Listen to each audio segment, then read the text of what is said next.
أعوذ بالله من الشيطان الرجيم بسم الله الرحمن الرحيم الحمد لله رب العالمين الصلاة والسلام على سيدنا وحبيبنا محمد وعلى آله وصحبه الطيبين الطاهرين. Assalomu alaykum muhtaram birodarlar. Ekstremizm va terrorizmga qarshi suhbatlarimizni davom ettiramiz. Siz bizga ma'lumki, oxirgi yillarda, mana shu oxirgi asrlarda asosan dunyoda eng katta global muammoga aylanib borayotgan muammo, ya'ni terrorizm va ekstremizm dinimizni shunday bir zolim qavmlar, dushmanlar o'zlari uchun qurolga aylantirib mamlakatlarni, ya'ni islom musulmonlar yurtlarini orqasi bilan o'tkazib, u yerdagi boyliklar, qazilma boyliklarimiz va shularga ko'zalo qilib rivojlanmagan bir mamlakatga aylantirib, qo'g'irchoq qilib o'yin qilishlik uchun bizni dinimizni mana shunday bir qurolga aylantirib bizga qarshi ishlatyaptilar. Shuning uchun har birimiz o'z jabhamizda turib, har birimizni o'zimizni mas'uliyatimiz, imkoniyatimiz darajasida bu masalani yoritgan holatda o'z kurashimizni olib borishimiz kerak. Har birimiz, masalan, men imom bo'ladigan bo'lsam, meni mas'uliyatim mahshar kunida so'raladigan narsa mana shu masalalar turib, boshqa narsalarda o'tlab, qandimda o'ylab o'tib ketsam, men javob beraman. Shuning uchun men o'sha mas'uliyatni his qilgan holatda ham vatan oldida, ham din oldida, mazhab oldida biz bu suhbatlarimizni olib borishimiz vojib bo'ladi. Va eshitganlar ham o'z oilalarida mana shu masalalarni, ayniqsa hozirgi kunda yoshlarning qo'lida telefon, bu juda tahlikali. Chunki u har bir soniyada, har bir daqiqada adashishi mumkin. Chunki qo'lida o'sha internet tarmoqlarida turgan butun adashtiruvchi sirtmoqlar, udichka deydi, udichka tashlab qo'ygan, kimdir ilinaveradi. Shuning uchun biz mana shuni ilinib qolmasligi uchun jon kuydirib kurash olib borishimiz vojib bo'ladi bizga. Mana shu bizga farz. Har bittamizni oldimizda o'zi bugun turgan eng katta muammo. Shuning uchun asosan bugungi kunda salafiylik oqimi eng katta muammo. Ya'ni mana shu udichkani eng xatarlisi bizga o'zi tashlanayotgan mana shu oqimga kiritib olish. Shu oqimga kirgan odam bo'ldi. Terrorizm va ekstremizm eshigidan kirdi desa bo'laveradi shu oqimga kirsa. Chunki ularning tabiatiga butunlay singdirib qo'yilgan narsa. Shunday bir musulmon jamoatlarini kufrda ayblab, shirkda ayblab, ommatan qon to'kishni yo'lini ochib beradi bu narsa. Chunki kofirni o'ldirish ravo degan fatvoni berib qo'yadilar. O'lim, urush, janjal, hatto bir oilada aka-uka bir-birini joniga ham qasd qilib ketaveradi agar ularning yo'liga kirib qolinsa. Xatarlik joyi shitda. Shuning uchun biz o'shalarga qarshi suhbat olib boramizki, doim oqimga kirib qolmaslik uchun. Siz bizga ma'lumki, ularni asosiy e'tiqodi bizda ahli sunna val jamoa e'tiqodiga zid. Tasavvufni inkor qiladi. Shuning uchun biz tasavvufni inkor qilishlari, o'zlarini inkor qilishlari ekanligini isbotlab berish uchun tasavvuf nimaligi haqida biz sizlarga tushuntirishni davom etamiz. Tasavvufda mahu va isbot degan mavzu bor. Mahu so'zi lug'atda biror narsani o'chirish, ya'ni yo'qotish degan ma'noni bildiradi. Mahu tariqatda, ya'ni tasavvufda nima uchun qo'llanadi? Odatdagi sifatlarni yo'qotish. Ya'ni har kimda har xil yomonlangan odatlar bo'ladi. Shularni mahv qilish bilan inson kamolat sari harakat qiladi. Ya'ni har bir insonda o'ziga xos tuproqdan o'tib kelgan bir yo'l uchun, shariat uchun, Xudoni kitobiga tushmaydigan, Xudoni kitobida qarolangan sifatlar har bir insonning tabiatida bor. Chunki u irsiy, Alloh taolo uni tuzoq qilib, sirtmoq qilib yaratgan. O'sha narsani mahv qilib, ya'ni tozalashlik bilan sinovdan o'tamiz. Chunki inson turpoqdan yaralgan ekan, unda turli odatlarga bog'langanlik bor. Alloh taologa xush kelmaydigan sifatlar mavjud bo'lgan, ana shu sifatlarni kurash bilan, ya'ni o'sha nafsi bilan kurashib, shu sifatlarni tozalashga mahv deyiladi. Mana shu qarshilik bo'lmasa, sof ruhiy holatda inson farishtaga aylanib qoladi. Unda hech narsa kurash olib boradigan sifat bo'lmaydi. Shuning uchun Alloh taolo tabiatlarimizga turli xil nodurust bo'lgan shariatga, ya'ni Alloh taoloning kitobiga to'g'ri kelmagan sifatlarni berdiki, biz shuni yengish bilan, ya'ni shuni mahv qilish bilan, ilm olib, amal qilib, o'sha narsani yo'qotish bilan Alloh taologa borishimiz kerak. Ya'ni haqiqiy sinovdan ana shular bilan o'tamiz. Ular biz uchun sinov vositalari. Masalan, sinash uchun biror narsa kerak bo'ladimi insonga?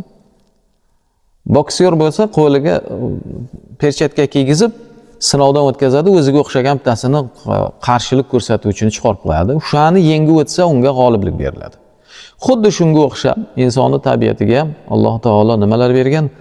Qarshiliklar ko'rsatuvchi o'sha insonning nafsidagi mayllar bor. Nafsda juda ko'p mayllar borki, uni qilsangiz Xudo taolodan uzoqlashasiz. Islom dinida dinga amal qilishdan mahrum bo'lasiz, uzoqlashasiz. Shuning uchun o'sha narsalarni tabiatimizga joylashlikdan maqsad ham imtihon qilishlik. Dushman bostirib kelmasa, qahramon bo'lishingiz uchun bir imkoniyat bo'lmaydi. Agar dushman bosib kelsa vatanga, vatanni himoya qilish uchun chiqsangiz, u dushman bilan kurashsangiz g'ozi bo'lasiz. O'sha orden taqib qo'yadi sizga. Nimaga? Qahramonlik ko'rsatishga imkoniyat bo'ldi dushmanga qarshi kurash bilan. Bizda ham nafsimizda shunday nafs mayllari borki, u bilan kurashib biz nima qilishimiz kerak? Yo'qotish bilan, o'shani mahv qilish bilan g'oliblikka erishishimiz kerak. Bo'lmasa farishtani o'zi u 1000 yil tursa ham u farishta bo'lib turaveradi.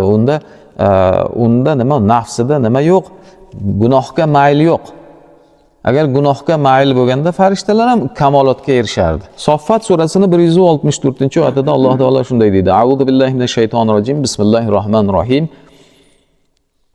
Va ma minna illa lahu maqomun ma'lum. Farishtalarga nisbatan bizdan har birimizning ma'lum bir maqomimiz bordir deydi. Agar insonda ham tanasidagi shahvatlarga bo'lgan ehtiyojlar yaratilmaganda, tarkibi berilmaganda edi shu narsani.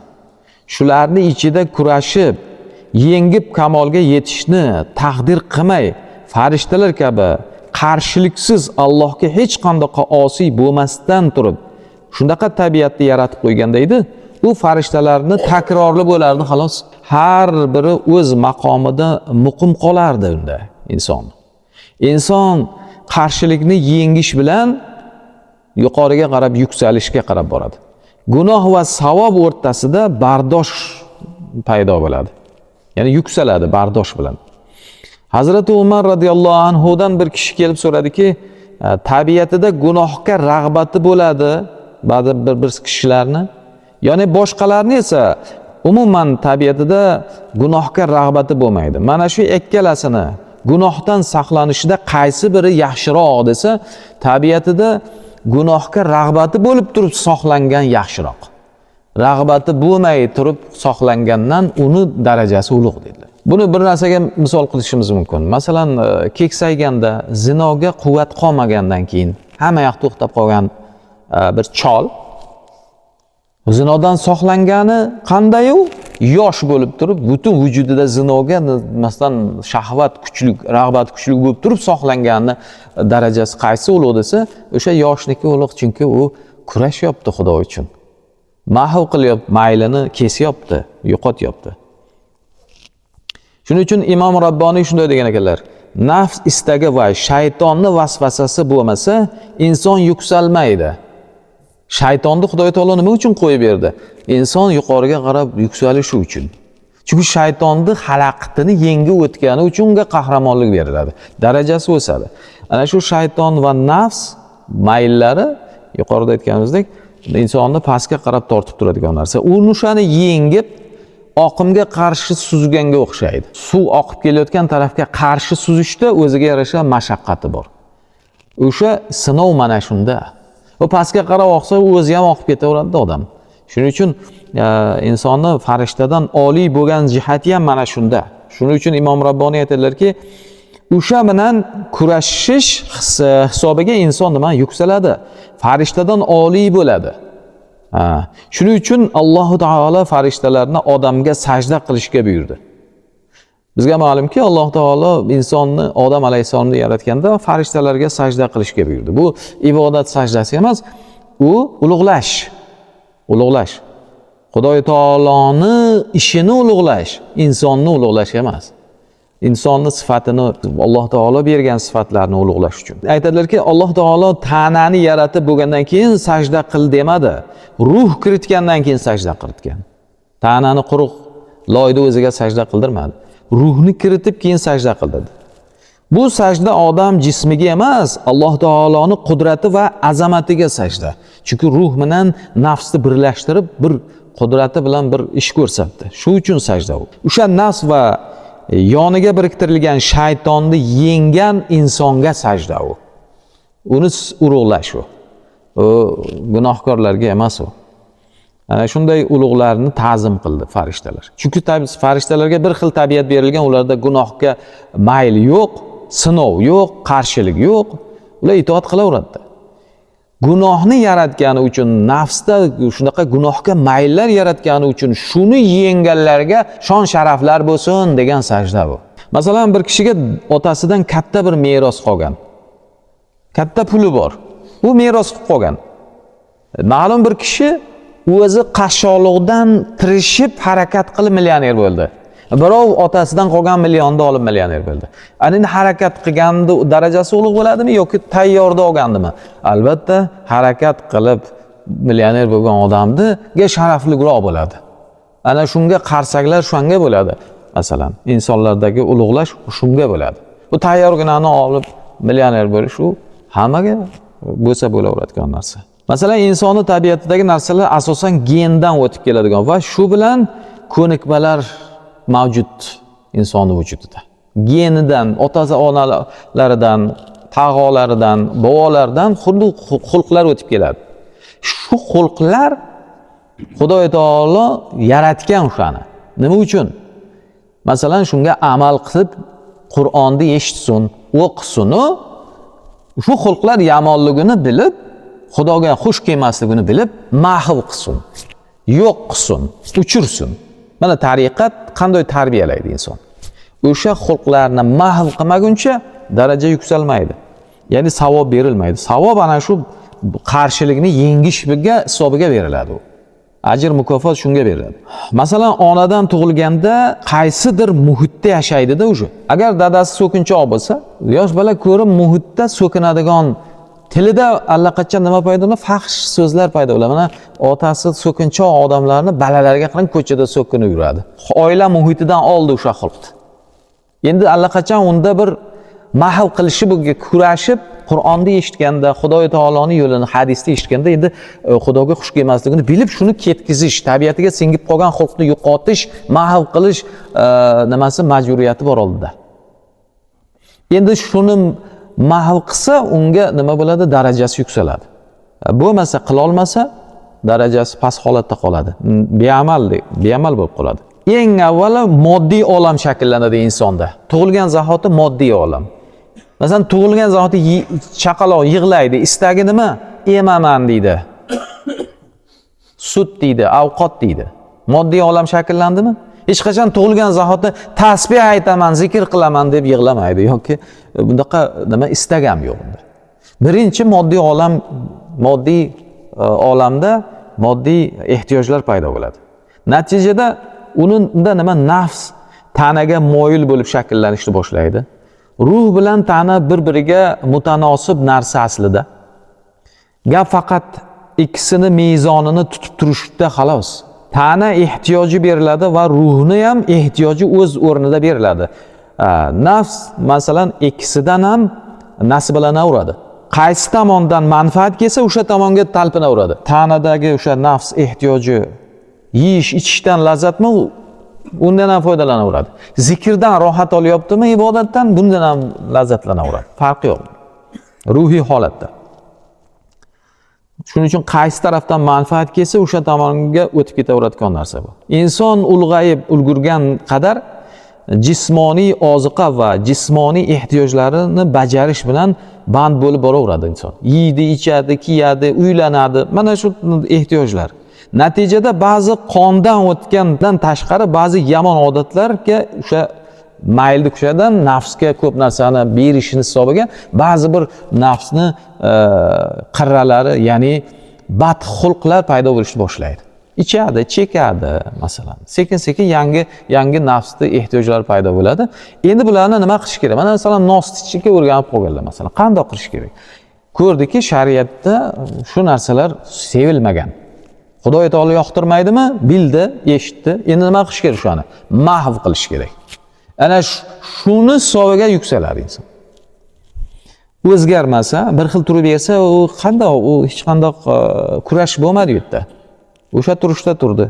Shuning uchun mana shu sifatlarni mahv qilish bilan inson yuksalibga qarab boradi. Savob shuni hisobiga beriladi. Endi bildi, masalan, o'sha ayb ota-onasidan o'tib kelgan irsiyatidan, o'zi o'rganib qolgan, jamiyatdan olgan, atrofidan, oshnolardan o'rgangan, ya'ni singib ketgan xulqlar, badxulqlar, xarakterlar, bularni hammasini o'zgartirish kerak. Kibr bormi u? G'ururlanish bormi? Masalan, g'iybat qilish bormi? Masalan, bildi bular harom. Alloh taolo bundaqa bandalariga natija bermasligini Qur'ondan eshitdi.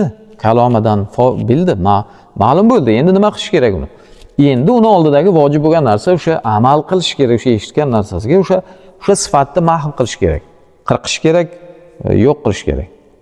Masalan, ba'zilarda ona jamiyatidan yo ota jamiyatidan o'tib kelgan xulqlar bor. Masalan, bad fe'llik, yomon fe'li, g'azablik. Endi shu g'azabini mahv qilish kerak. Ma'lum bir me'yorda. Endi butunlay g'azabni yo'q qilib bo'lmaydi, u ham o'z o'rnida kerak, masalan. Masalan, bizni dushman vatanimizga bostirib kirib kelsa, g'azab bo'lmasa biz ularga qarshi kurasha olmaymiz. Yoki ayolingizga bir kishi tegajog'lik qilsa, g'azab bo'lmasa siz unga cho'chqaga aylanib qarab o'tiraverasiz. G'azab o'z me'yorida kerak, lekin haddan tashqarisi zarar qilyaptimi? Ballaringizni arzimagan narsaga urib yuboryapsizmi? Ayolingizga arzimagan gapga katta to'palang ko'tarib taloq qo'yib yuborish darajasida, ammo g'azab baland darajasi, uni o'z me'yoriga keltirish. Mana buni mahv qilish kerak. O'sha yuqorida aytdik-ku, mahv nima, isbot nima? Endi mahv shu xulqlarni ketkizish, isbot degani sobit qilish. Xudoy taolo xohlagan xulqni olib kelib tikkalash, sobit qilish. Payg'ambarimizda bu hammasi mujassam. Rasululloh sollallohu alayhi vasallamda Alloh taolo nima qilib ketdi? Bir me'yor qildi. Shablon deydi-yu. Har bitta xulqda, har bitta tabiatimizni, payg'ambarimizni xulqlarini o'rganishdan maqsad nima desa, maqsad shu kishiga taqlid qilib, shu kishidagi sifatlarni sobit qilishimiz kerak. O'zimizga tiklamagunimizcha Alloh taoloning oldiga borish xavfli, oxiratga ko'chish.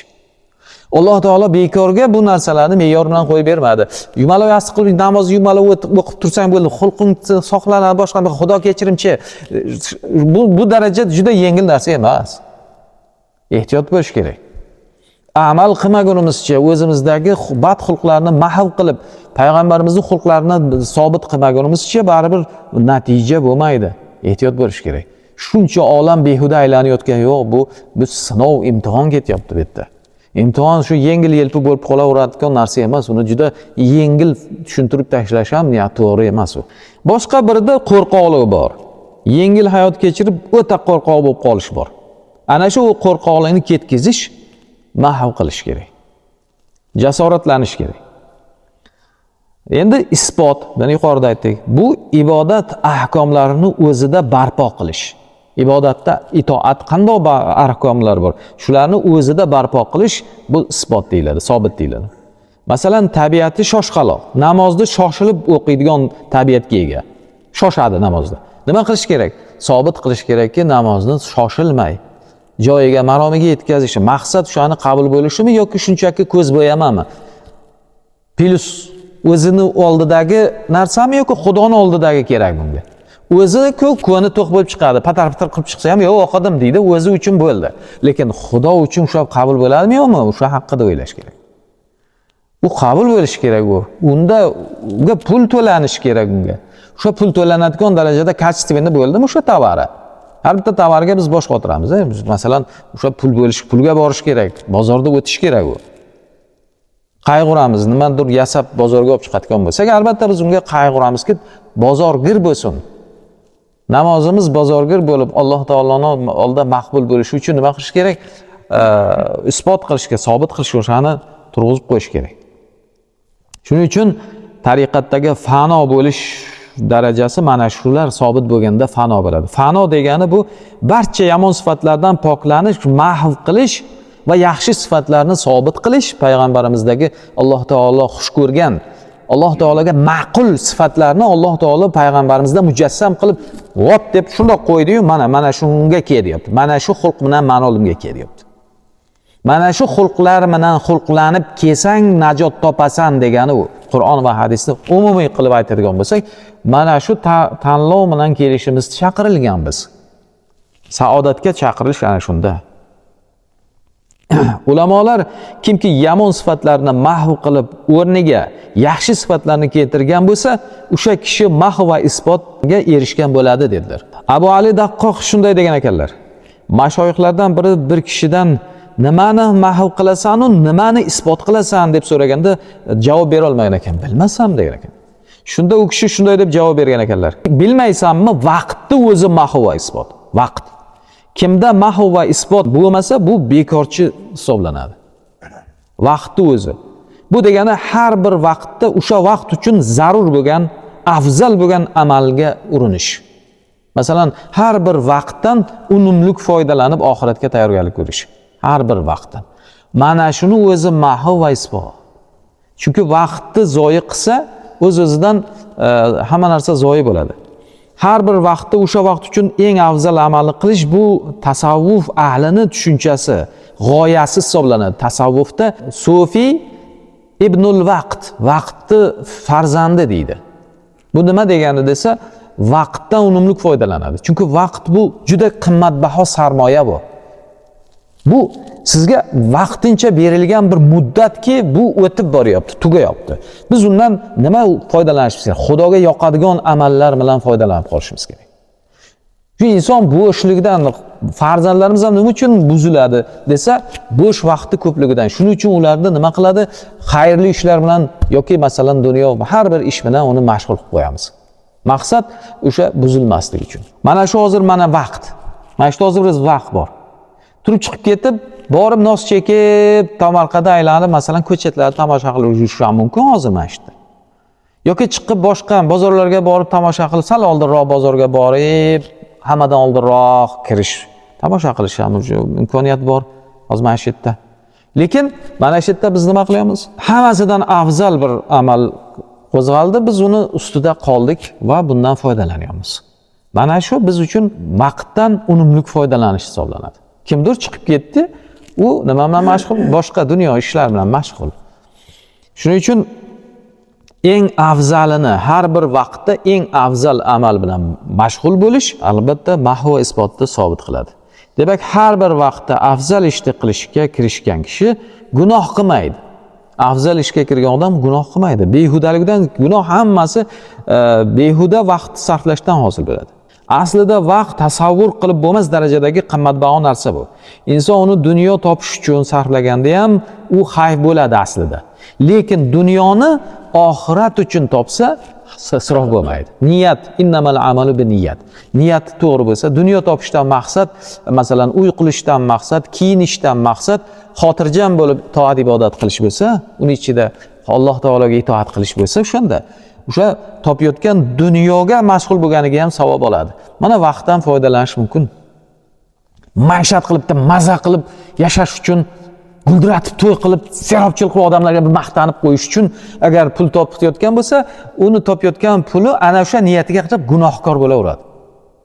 Chunki uni niyati buzuqda, odamlar ichida o'zini baland ko'rsatish uchun, riyo qilish uchun pul topyapti. Shuni ishlayotgan ishida ham gunohkor bo'laveradi u.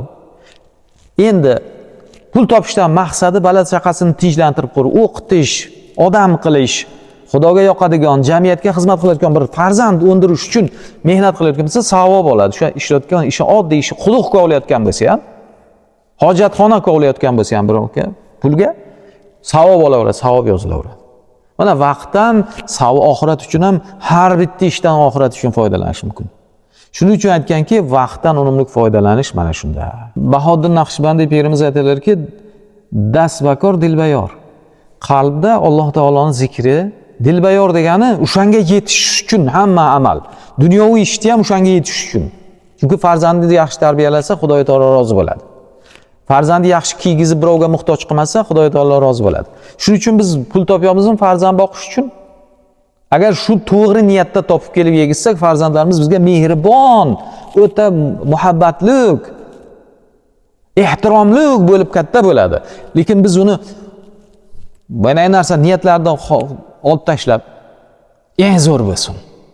Odamlar ichida g'urur uchun, maqtanish uchun unga yegizsak, maqtanish uchun kiygizsak, u keyin bizga niyatimiz buzuqligi uchun, buzuqlik bilan topib yegizganimiz uchun u bizga dushman bashara bo'lib katta bo'ladi, bemehr bo'ladi, itoatsiz bo'ladi. Jazo bo'laveradi. Shetdan boshlanadi jazo. Aytdilarki, odatda Alloh taolo doim ta'minlab turgani uchun sizga hayot bardavomdek tuyulaveradi. Alloh taolo bizga doim xuddi biz o'lmaydiganda yashayurimizda ko'proq. Mana masalan, bizga xuddi o'lim juda uzoq narsa, xuddi kelmay qo'yayotgan narsa. Masalan, ba'zi birimizga bir kishi qarz berdi, amonat berdi. Bir kun kelib olib ketaman biron kun dedi, berib ketdi. 1 oy o'tdi kelmadi. 2 oy o'tdi kelmadi, 6 oy o'tdi, 1 yil o'tdi, 5 yil, 4 yil. 10 yil o'tdimi, kelmaydi endi deb o'ylaysiz. Uni chekkasidan buzib ishlatishni boshlaysiz. Chunki kelmaydi endi. Xuddi bizga ham o'lim tug'ilganimizda kelmadi. 1 yashar bo'lganda kelmadi, 10 yashar bo'ldik kelmadi. Endi bizning nazarimizda u kelmaydi-da. Mana shunaqa tabiatimizga shu xuddi o'lmayotgan tabiat kirib qoldi. Lekin u bir kun birdan keladi. 10 yil, 15 yil o'tgandan keyin boyadan qarz bergan odam shatta paydo bo'lib, qani amonat topib chiq deb birdan kelsa shoshib qolamizmi? Shundak shoshib qolmaslik uchun doim birovda amonatini doim alohida ushlab turishimiz kerak. Xudo taolo bizga jonni, vujudni, har bir a'zoni, imkoniyatni amonatga bergan. Ana shu imkoniyatni biz o'zini egasiga topshirish uchun doim tayyor, ertami, indinmi birdan kelishini doim hisobga olib turish kerak. O'limni ham biz doim hisobga olib turishimiz kerak. Shunda vaqtdan biz doim o'lim uchun, oxirat uchun unumli foydalanib turamiz. Demak, har bir vaqtda o'sha vaqt uchun afzal ishni qilishimiz kerakmi? Agar shunday bo'lsa, yomon sifatlarni o'zimizdan bartaraf qilamiz. Chunki biz har bir zamonda yaxshi ishni qilishimiz kerak. Yomon ishni o'zimizdan uzoqlik qilish, mahv qilishimiz kerak. Chunki yaxshi ish qilib turgan kishi birdaniga yomon ishni ham qilib tura olmaydi. Masalan, hozir mashqda ko'ramiz, telefonda olib, fahsh kinolar ko'rib, manga quloq solib, to'g'ri deb yalang'och ayollarni ko'rib o'tirgingiz kelmaydi. Chunki yaxshi ish ketyapti, bu yerda o'sha bittasini siqib chiqaradi. Qur'on o'qib o'tirib, bu yoqqa bir buzuq kinoni ko'rib, qarab o'tirib, Qur'on ham o'qib o'tira olmaysiz. Chunki uni ko'rsangiz Qur'onni otib yorasiz, Qur'onni olsangiz uni otib yorasiz. O'zi inson bittasini ushlaydi-da o'zi. Yaxshi ish kelgan vaqtda albatta yomon ishdan chekinamiz. Shuning uchun yaxshi ish bilan mashg'ul bo'laversak, yomon ishlardan o'z-o'zidan mahv bo'ladi u. O'z-o'zidan kelmaydi, yo'qoladi. Imom Shofiy shunda degan ekanlar: "Men sufiylar bilan bo'lib ikkita narsadan foyda oldim. Bittasi vaqt qilishdir. Sen uni kesmasang, u seni kesadi. Ikkinchisi nafs shunday narsaki, sen uni haq narsa bilan mashg'ul qilmasang, u seni botil bilan mashg'ul qiladi." Nafs shunday narsa-da. Uni haq bilan mashg'ul qilib turmasangiz, ibodat, zikr bilan u botilga sizni mashg'ul qiladi. Fahshga qaratadi, g'iybatga kiritadi. Mana shu bilan vaqtni kesmasang, qilich kesmasang, u seni kesadi degani, vaqtdan unumli foydalan, latta bo'lib yotmay, harakat qilib, ibodat qilib, savob ishib amal qilmasang, u seni kesadi degani, u o'ldiradi, mazani qochiradi. Oxiratda jazoga, ya'ni shunday kesilishga, afsusga boradi degan ma'no bor deb. E'tibor qilinsa, mana shu ikkalasi ham vaqt bilan bog'liq. Vaqtni sen kesmasang degani, vaqtdan unumli foydalanmasang, u seni kesadi deyish bilan u seni quruq qoldiradi, mag'lubiyatga uchratadi degan gap bu. Agar sen vaqtdan foydalanmasang, vaqt seni mag'lubiyatga uchratadi. Masalan, tilni zikrga mashg'ul qilmay gapirmoqchi bo'lsangiz, kamida lav, behuda gap gapiradi. Bu bo'lmasa ig'vo, g'iybatga olib kirib ketadi, tamom. Ko'zlar har bir soniyasida 24 ta kadrni ko'radi-da ko'z. Masalan, 24 ta kadrni ko'rib turadi ko'zimiz. Shunday qobiliyati bor. Birdaniga 1 soniyani o'zida 24 ta kadr o'tadi oldidan. Mana shunga qodir qilib yaratilgan. Masalan, uni mushafga, Qur'onga kabi yaxshi narsalarga qaratmasangiz, yomon narsalarga qaraveradi endi tamom. Yoki yomon narsadan olib qochish yo'li uni yomon narsa bilan qolishi uchun vaqt bermay yaxshi narsaga qaratish bilan uni saqlash mumkin.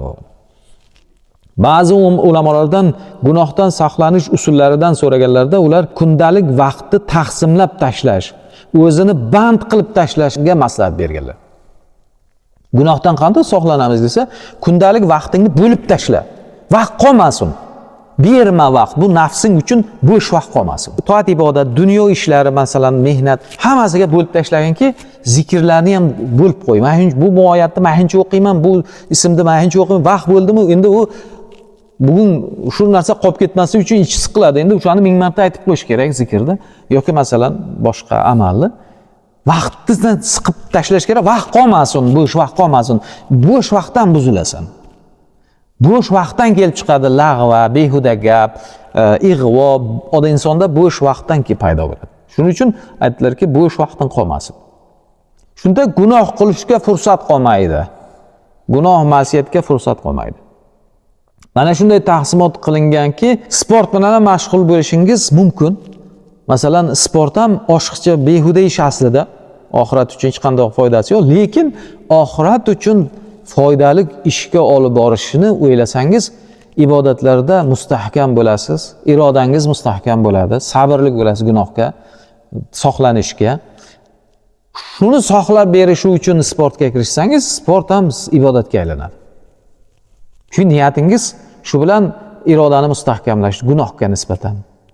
Ibodatlar uchun ham inson tabiatida, vujudida sabr kerak-da. Namozga, mana shu yerda o'tirish uchun, mana shuni eshitish uchun ham sabr kerak. Sportsmen bo'lsa og'irroq bo'ladi, juda kuch topadi. Lekin sport bilan mashq qilmaydigan odam bo'lsa, juda liqillab turadi-da. Asabiy ham tez zaif bo'ladi uni. Tabiati ham zaif bo'ladi. Toat ibodatlarda suslashib boraveradi. U gunohga, unga gunoh kerak. U gunohni bersa dam oladi u. Xotirjamlik shunda unda. Shuning uchun sport ham o'z o'rnida nima, ibodatga aylanish uchun o'shani ketgan vaqtdan zoyi isrof bo'lmaydi.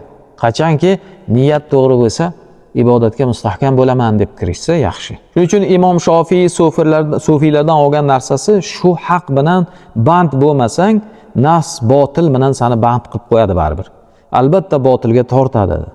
Masalan, tabiatimiz mana shunaqa yaralgan demoqchi bo'ladilar. Endi sport kishini jasoratli, tetik bo'lishga xizmat ko'rsatadi. Ilm va amal uchun muhim bo'lgan sabr va matonatga tortadi. Kitob ochib o'qish uchun ham kuchli iroda, sabr kerak. Sport bilan mashq qilgan, badanini chiniqtirgan odam bunga ham kuch topa oladi. Bo'lmasa topa olmaysiz. Abu Dardo roziyallohu anhu shunday degan ekanlar. Ba'zi jiddiy bo'lgan narsalarga quvvat topish uchun botil bo'lgan sport kabi narsalar bilan shug'ullanib turaman degan ekanlar. Jiddiy bo'lgan narsalarga kuch topish uchun botil degani hech qanday foyda, oxiratga foydasi yo'q harakatlarda. U toshni ko'tarib otib tashlash, turniga tortilib qo'yish. Oxirat uchun hech qanday savob yo'q-da unda. Lekin bu jasoratlanish uchun shug'ullanish kerak o'sha bilan. Albatta u zarur. Masalan, futbol o'ynaysa, u ham oxirat uchun siz uchun foydali o'sha. Quvvat topasiz, toat ibodatga. Agar shu niyat bilan futbolga kirsangiz, savob olasiz. Futbol o'ynaganingiz uchun savob yozadi. Qarang, futboldan ham oxirat uchun pul olish mumkin, pulga aylantirish mumkin. Faqat niyatlar to'g'rilansa bo'ldi. Niyat bilan juda ko'p narsa o'zgaraveradi. Oddiy futbol maydonga tushdingiz, o'shandan ham savob olib oxiratga savob olib ketishingiz, pul olib ketishingiz mumkin. O'ynasangiz bitta birov 1 so'm bermaydi. Navbat stadionda egasi oladi pul. Lekin niyatni to'g'rilasangiz, o'sha sizga oxirat pulini berar ekan, o'tkazar ekan. Shotingizga pul tushar ekan. Mana bu imkoniyatlardan foydalanish uchun niyatni to'g'rilash va shu bilan birga bo'sh vaqt qoldirmaslik, mana shu narsalarga harakat qilib borishimiz kerak. Zohiriy amallarda jismi, ko'zi, qulog'i, tili va qo'l oyoqlaridan sodir bo'ladigan amallarda xatoni yo'qotish mahv zalla deyiladi bu. Endi botiniy g'aflatdan, qalbidagi g'aflatlardan o'zini masalan yo'q qilish bunga muroqaba bilan sodir bo'ladi. Doim Alloh taoloni ko'rib turgandek his qilib yashash, Xudo taolo bilan qalbni bog'lab yashash botiniy mahv deyiladi bu. Qalbdagi chirkinliklarni toza bo'lishiga yordam ko'rsatadi. Ruhdagi illatni mahv qilish Alloh taolodan chalg'ituvchi narsani tark qilish demakdir. Bu doimiy aloqani tiklash bilan bo'ladi Alloh taolo. Doim zikrda, doim Alloh taoloni qalbdan his qilib turishda, ko'rib turganini o'z ustida his qilishda, g'aflatni ketkizish, muroqaba bilan illatni ketkizish muvosala bilan bo'ladi dedilar. Ya'ni muvosala botiniy doim Alloh taologa bog'lanib turish bilan bo'ladi. Bo'lmasa o'z-o'zidan bo'lmaydi. Haq bilan mashg'ul bo'lib, botildan uzoq bo'lish. Bular banda tomonidan qilinadigan mahv va isbot mana shu. Mana shu asosan. Alloh taolo tomonidan mahv va isbot bo'ladi. Biz banda tomonidan, o'zimiz tomonidan mahv va isbot qilsak, yomonliklarni ketkizib yaxshilarni tikatsak, Alloh taolo tarafidan ham bizga mahv va isbot bo'lar ekan. Ulamolarning aytishiga qaraganda, mahv va isbot Alloh taoloning qudrati tomonidan banda ustida masalan qilinadi. Buni qanday bilish mumkin? Bizda Alloh taolo mahv isbot qildimi yo'qmi? Buni bilish uchun shunday ma satarahul haqqo va nafah. Alloh taolo o'sha bandadan o'zidan boshqa narsani sidirib tashlasa, o'zidan boshqa narsani olib tashlasa, bandani xayolida, qalbida faqat Alloh qolsa, boshqasini o'chirib yo'q qilib yuborsa, demak Alloh taolo bizdan mahv qilishni boshladi. O'zidan boshqani zikri, muhabbatini olib tashladi. Alloh taolo biz avval harakat qilib, mahv isbot qilib o'zimizdagi yomon xulqni sidirib, yaxshi xulqni payg'ambarimizning xulqlarini sobit qilishda harakatida bo'lsak, Alloh taolo bizni qalbimizdan ham mahv qilishni boshlaydi. Boshqa narsalarni qiziqishi o'z-o'zidan yo'qolyaptimi? Ibodat lazzatlanib, ibodatga kirganda hamma narsa esdan chiqib ketyaptimi? Bo'ldi, demak Alloh taolo bizdan mahv qilyapti. Lekin ibodatga kirishgan so'ng dunyo kelyaptimi xayolda bizdan mahv qilingan. Demak, biz avval xato qilyapmiz. Holi Xudoga yoqmagan xulqimizni mahv qilib, uqalab, tozalashga harakat boshlaganimiz yo'q. Unda sus bo'lyapmiz. Kuchimiz yetgan narsaga harakat qilmayapmiz. Shuni hisobiga Alloh taolo bizga mahv qilmayapti. Avval biz qilamiz, sandan harakat, mendan barakat deyapti. Keyin Alloh taoloni mahv boshlanadi. To shungacha demak Alloh taolo bizga mahv yetkazmasa, demak mana shundan bilamizki, bizda harakat sus. Harakat qilishimiz kerak, o'zimizdagi yomon xulqlarni ketkizib, yaxshi xulqlarni tikkalashga tirishib, ilm ol. Albatta buni ilm olmasangiz, mana bunday qilib eshitmasangiz yoki kitob ochib o'qimasangiz, buni o'z-o'zidan miyaga kelib qolib, o'z-o'zidan harakat bo'lmaydi. Hamma narsani dunyoda Allohdan sababiyat qonuni bilan yaratgan. Sabab, mana shuga kelishingiz sabab, bu gapni eshitishingiz sabab, chiqasiz o'zingizdagi yaxshi xulqlarni sobit qilishga, yomon xulqlarni o'chirishga harakat boshlanadi. Busiz bo'lmas ekan oxiratga men tayyor yo'q ekan hali. Bo'lmas ekan degan harakat boshlanadimi? Bular hammasi sabab bilan keladi. Shuning uchun Hazrati Umar ayollari Umar tunda oldiga suv qo'yib yotardi deydilar. Xotillari. Kechalari olib ketsalar, suvdan olib yuzlariga surtib Alloh taoloni zikr qilardilar deydi. Demak, kechasi uyg'ongan zahoti hammadan oldin Xudo taolo eslariga keladi. Mana qalbida, Umarning qalbida Alloh taolo boshqa hamma narsani mahv qilgan. Biz ertalab birinchi uyg'onib, nima birinchi xayolimizga keladi? Xudomi yoki qo'ymi? Bozorga borsangiz, bu bozormi? Demak, bizning qalbimizda Alloh taolo o'zidan boshqani mahv qilgan yo'q. Chunki bizda o'shanga harakat ham yo'q, o'sha natijaga ham erishganimiz yo'qligini shundan bilsak bo'ladi. Hazrati Umar kechalari uyg'onsalar ham birinchi Alloh taoloni zikr qilar ekanlar. Ertalab turganda ham birinchi Alloh deb turar ekanlar. Birinchi xayollarga Xudo. Shu qalbda boshqa narsa qolmasa, inson qalbida nima birinchida tursa, birinchi esiga keladigan uyg'onganda o'sha bo'ladi. Shundan bilaverasiz, ertalab uyg'onganda nima xayolingizga birinchi keldi? Xudo taolomi yoki dunyomi? Dunyo keldimi bo'ldi, siz holi qalbingizda mahv qilmadi. Alloh taolo bu darajaga yetkazgan yo'q. Mana bunday priznaklar bilan biz o'zimizni Xudoga qabul bo'layotganimizni bilib ham borishimiz mumkin. Bu uchun bizga ilm kerak, mana bunday eshitish kerak, ilm talab qilishimiz kerak. Sabr qilish kerak buni eshitishda ham. Ilm ham sabr bilan qabul bo'ladi. Va unga amal ham o'ziga yarasha sabr kerak. U ilm bo'lsa-yu, amal bo'lmasa ham hech nima, nabarat uzoqlashib ketamiz Xudodan. Shuning uchun mahv isbot dedik, yuqorida tushundikki, Xudo taologa xush kelmaydigan, Qur'onga tushmaydigan barcha xulq, xarakter hammasini mahv uchirish va uni o'rniga chiroyli xulq payg'ambarimizlarning xulqlarini sobit qilish, ikkalash. Mahv isbot mana shu. Shuning uchun tariqat, tasavvuf mana bunda tarbiyaga tortadigan narsa. Bunda hech qanday shirk, kufr yo'q. Vahobiylar, salafiylar aytgandek. Bu shirk emas bu. Mana Xudoga boshqa hamma narsadan tavhidni shakllantiradigan soha. To'g'ri, sufiylarning ichida savodsizlik bilan qo'lini o'pib turib, oyog'ini o'pib turib, moshinani dalollarini o'pib turayotgan, bid'at xurofotga kirib ketgan tarixda ham bo'lgan, hozir ham bor. Tabiblarning ichida bir ifloslar chiqsa, endi tabobatni hammasini inkor qilib olmaymiz, to'g'rimi? Tabiblarning ichida ham ifloslar chiqqan. Xotinlarga tajovuz qiladigan borganlarga. Endi buni hammasini bir chekkadan tabobat bu yaxshi narsa emas degan tushunchaga paydo qilishi mumkin emas u. Demak, tariqat ahli sufiylar bir tarixda odamlarni o'ziga, muridlarni o'ziga sig'intirish, sajda qildirib yuborgan bo'lsa, tavhiddan chiqqan bo'lsa, endi bu tariqatga gap tegishi mumkin emas-da. Masalan, bugun Qur'on ahlidan ham shunday insonlar chiqyapti, shunday ifloslar chiqyapti, shuni butun mediaga olib chiqib ko'rsatyaptilar. Mana Qur'on ahli mana bular. Maqsadlari nima? Qur'onga gap tegizish. Biz shuni qabul qilamizmi? Qur'onda aybimi yoki o'sha musulmonda aybimi? Amal qilmagan bo'lsa, uni aybidu, Qur'onda aybi yo'q dedi. Shundaki tasavvuf ahlini buzuqlari tasavvufga ayb bo'la olmaydi hech qachon. Ahli tasavvufda asosan nima? Kulluhu tarbiya, hammasi odob. Din o'zi 3 jabhada dedik. Birinchi islom, bu fiqh ilmi, iymon, bu aqoid ilmi, uchinchisi ihson degani, ahsan degani, chiroylik degani. Eng chiroylik degani, go'zallik degani. Amal qilish Xudoga go'zallik. Tariqat, tasavvuf mana shu 3-jabha. Shu 3 jabhani birdan olib bora olmagan inson cho'kadi.